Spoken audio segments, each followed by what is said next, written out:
તો હવે આ શિયાળાની શરૂઆત થતાં જ આંબા હળદર અને લીલી હળદર માર્કેટમાં ખૂબ જ અવેલેબલ હોય છે અને આ હળદર બધાના ઘરમાં હાથોમાં આવતી જ હોય છે. પણ અમુક વાર હળદર ચીકણી થઈ જતી હોય છે, અમુક વાર ફૂગ પણ થઈ જતી હોય છે. તો લાંબા સમય સુધી સારી રહે તેના માટે આપણે અમુક ટિપ્સ અને ટ્રિક્સથી બનાવીશું એટલે હળદર છે તમારી લાંબા સમય સુધી સારી રહેશે. તો અહીંયા મેં આંબા હળદર અને લીલી હળદર બંને મિક્સ કરી 250 ગ્રામ જેટલી લીધી છે અને સાથે 2 લીંબુ અને 3 થી 4 મરચી લીધી છે. તો હળદરને મેં સારા પાણી વોશ કરી આ રીતે કોરી કરી લીધી છે અને હવે આપણે તેની છાલ અલગ કરી દઈશું.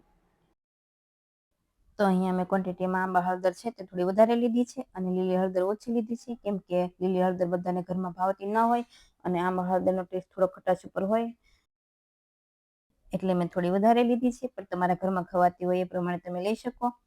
તો હવે આ રીતે આપણે બધી હળદરની છાલ છે તે અલગ કરી દઈશું. અને જો તમારે આદુ એડ કરવું હોય તો એક ટુકડો આદુનો પણ એડ કરી શકાય, તેની પણ આ જ રીતે તમારે સ્લાઈસ કરી લેવાની.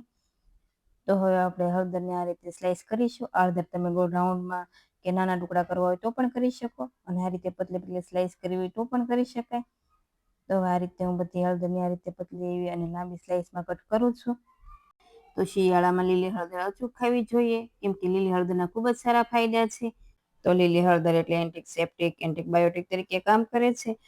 લીલી હળદરથી રોગ પ્રતિકારક શક્તિ વધે છે, હાડકાં મજબૂત થાય છે અને લોહીને પણ શુદ્ધ રાખે છે અને નવું લોહી પણ બને છે. તો જો આ રીતે તમે હળદરને આથી પણ શકો અને તેનું અથાણું પણ બનાવી શકો. તો અત્યારે શિયાળામાં હળદર માર્કેટમાં ખૂબ જ અવેલેબલ હોય છે. તો તમે તેનું અથાણું પણ બનાવી શકો, આ રીતે આથી પણ શકો. તો હવે મેં આંબા હળદર અને લીલી હળદરને આ રીતે સ્લાઈસમાં કટ કરી લીધી છે અને હવે આપણે તેમાં પાણી એડ કરી તેને આ રીતે આપણે 2 થી 3 પાણી વોશ કરી લેવાની છે, એટલે તેમાં દસનો ભાગ હોય તે બધો નીકળી જશે. અને હવે બીજા બાઉલમાં આ રીતે પાણી નિતારી બધી હળદર એડ કરી દઈશું અને હવે સાથે તેમાં 1.5 સ્પૂન જેવું મીઠું એડ કરીશું. તો મેં વજનમાં 250 ગ્રામ જેટલી હળદર લીધી છે એટલે 1.5 સ્પૂન જેવું આપણે મીઠું એડ કરીશું. મીઠાનું પ્રમાણ થોડું એવું વધારે રાખીશું એટલે હળદર છે લાંબા સમય સુધી સારી રહેશે. અને હવે 1 લીંબુના આ રીતે ટુકડા કરીને લીધા છે અને સાથે 1 મોટા લીંબુનો રસ એડ કરીશું. તો આમાં મીઠું અને ખટાશ થોડું એવું વધારે હશે તો હળદર છે તમારી લાંબા સમય સુધી સારી રહેશે. અને હવે આપણે સારી રીતે મિક્સ કરી અડધા કલાક માટે રેસ્ટ આપીશું. એટલે લીંબુ અને મીઠું છે તે હળદરમાં સારી રીતે મિક્સ થઈ જશે. તો હવે અડધા કલાક જેવું થઈ ગયું છે. મીઠું અને લીંબુ છે તે હળદરમાં સારી રીતે કોટ થઈ ગયું છે અને મીઠું અને લીંબુનું પાણી પણ આ રીતે થઈ ગયું છે, તમે જોઈ શકો છો. અને આ હળદરમાં આટલું પાણી છૂટું પડ્યું છે અને બીજું આપણે નોર્મલ પાણી પણ એડ કરીશું અને હળદરને આપણે બોટલમાં ડૂબાડૂબ રહે તે રીતે રાખીશું. અને હવે થોડો તીખો અને ચટપટો સ્વાદ લાવવા માટે આપણે 2 થી 3 મરચાં એડ કરીશું. તો હવે તેના ડીટીયાનો ભાગ અલગ કરી આ રીતે વચ્ચે સ્લીટ કરીને એડ કરીશું. પણ જો આ ઓપ્શનલ છે, જો તમારે સ્કીપ કરવી હોય તો પણ તમે કરી શકો.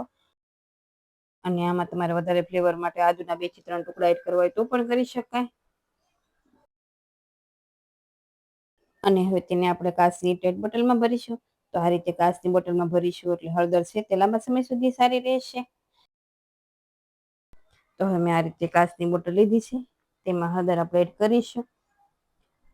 અને આ રીતે એડ કરતા જવાની અને હાથેથી થોડી થોડી પ્રેસ કરતા જવાની.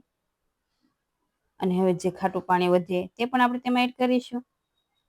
અને બીજું આપણે નોર્મલ પાણી પણ એડ કરીશું. આ હળદરને આપણે પાણીમાં ડૂબાડૂબ રહે તે રીતે રાખવાની છે. અને હવે આ ખાટું પાણી પણ આપણે હળદરમાં એડ કરીશું. અને બીજું આપણે નોર્મલ પાણી પણ એડ કરીશું. તો અત્યારે તમે જોઈ શકો છો અડધી બોટલ જેવું ખાટું પાણી એડ કર્યું છે. અને હવે બીજું આપણે નોર્મલ પાણી એડ કરીશું. કેમ કે આ હળદર પાણીમાં ડૂબાડૂબ રહે તો લાંબા સમય સુધી સારી રહેશે.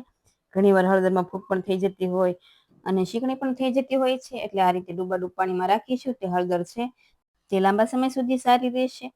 અને હવે તેને સારી રીતે મિક્સ કરી આ હળદરની બોટલને આપણે ફ્રીજમાં રાખીશું એટલે 1 વર્ષ માટે સારી રહેશે. પણ જો તમે ફ્રીજમાં રાખો તો પણ હળદરમાં જે પાણી છે તે તમારે બદલાવી લેવાનું. તો 15 થી 20 દિવસ જેવું થાય એટલે બોટલમાં જે પાણી છે તે અલગ કરી નોર્મલ પાણી એડ કરવાનું અને થોડું મીઠું પણ એડ કરવાનું. તો આપણે અત્યારે મીઠું એડ કર્યું એ પ્રમાણે નહીં, થોડું ઓછું જ એડ કરવાનું. તો આ રીતે તમારે 15 થી 20 દિવસ જેવું થાય એટલે તેનું પાણી બદલાવી તમારે તેને ફ્રીજમાં રાખવાની. એટલે તમારી હળદર છે આખા વર્ષ માટે સારી રહેશે. તો તમને આ રેસીપી કેવી લાગી તે મને કમેન્ટમાં કહેજો અને જો રેસીપીઓ ગમતી હોય તો વિડીયોને લાઇક કરજો, શેર કરજો અને મારી ચેનલને સબસ્ક્રાઈબ કરજો અને આવી જ નવી રેસીપીઓ જોવા માટે બેલ આઇકન પ્રેસ કરજો. Thank you for watching.